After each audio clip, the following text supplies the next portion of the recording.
This is my second attempt at our presentation here.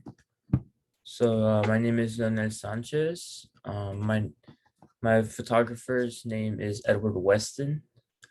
Okay. So this is a quick intro, his bio, and then we'll get into his death at the very end.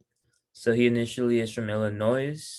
He began photographing at the age of 16 after his dad gave him a camera. Sorry. And then after that, he proceeded to move to California. After working briefly as a surveyor for San Pedro and Los Angeles and Salt Lake Railroad, he began working as an itinerant photographer. He then realized he needed to work his way up, so he peddled his wares door to door, meaning his neighbors, and asked to photograph his children, the pets, and then eventually he would go on to be a photographer for funerals. Realizing that he needed more formal training in 1908, Weston returned to the East and went back to his hometown, Illinois, and attended the College of Photography in Effingham, Illinois. After he completed the 12-month course in just 6 months, he returned to California and Los Angeles and was employed as a retoucher at George Stregel Portrait Studio in 1909. Weston then moved on, married his first wife, Flora Chandler, in 1909. He proceeded to have 4 children, Edward, Theodore, Lawrence, and Cole. In 1911, Weston opened his own portrait studio in California. This would be the base of his operations and the place where he would do most of his work. Before we move on, he is considered one of the most influential to our period, and I'll get into that later when I show examples from his work. And the style of photography, it would be considered surrealism, which is like a crisp style with an illusion of a 3-dimensionality. Okay, and then so here's a spoiler, but Weston eventually died. As he knew he had Parkinson's disease and his time was coming to an end, he finished his final piece of work, a portfolio, which I'll gladly show you guys here. So this is a portfolio, and then I went ahead and take examples from his portfolio since this is most known work. You can see he worked through it throughout the years, and he would have continued to do more, but he knew his time would come, so he ended up finishing it off before his death. These are just some examples, some quick ones that aren't really my favorites, but they're worth the mention to show you guys. So there's like a shell. He did base his work off here in Carmel. And this is a photo of a pepper, and this is a cabbage leaf. So this is a portrait of Manuel Hernandez Galvan. This would be one of my favorites just because personally I like portraits of individuals, more so people, and the ways you could have them have their stance. So this is a medium-sized black and white photograph of the Mexican general and Senator Manuel Hernandez Galvan, taken by Edward Weston. This photograph shows the left side of Galvan's face and neck, which fill most of the frame and set against a pale, plain white background.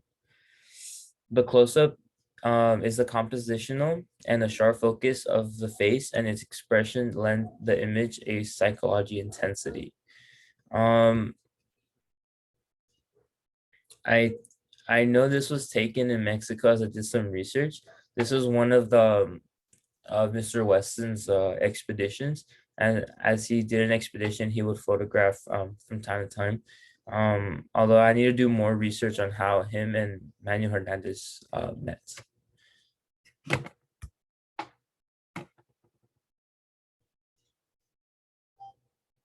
And then this is another piece of his work. It's considered one of his iconic pieces, just because it's from the Carmel Valley. And then so this is considered shells. It was taken in 1927.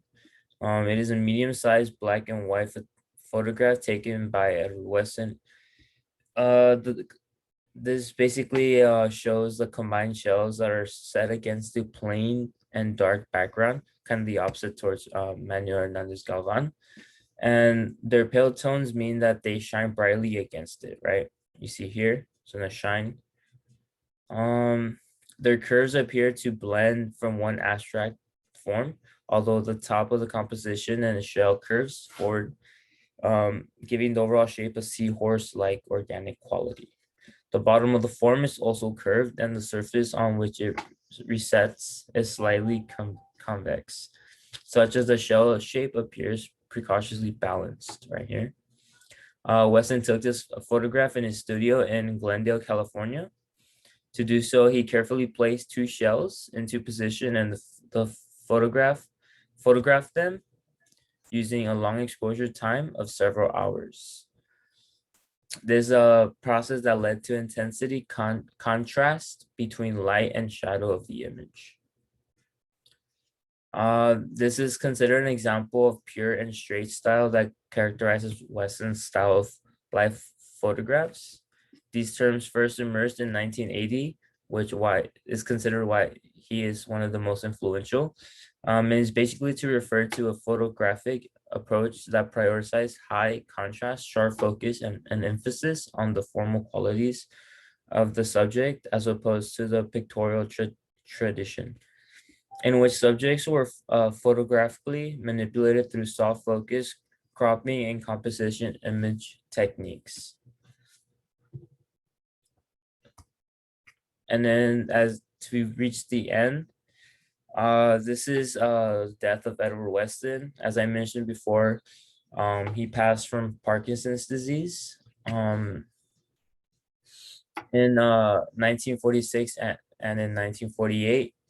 Shot his last photograph of Point Lobos. In 1946, the Museum of Modern Art in New York featured a major retrospective of 300 prints of Weston's work. Over the next 10 years, and progressively encapsulating his illness, Weston supervised the printing of his prints by his sons of Brett and Cole. So then the world would notice Edward Weston's work.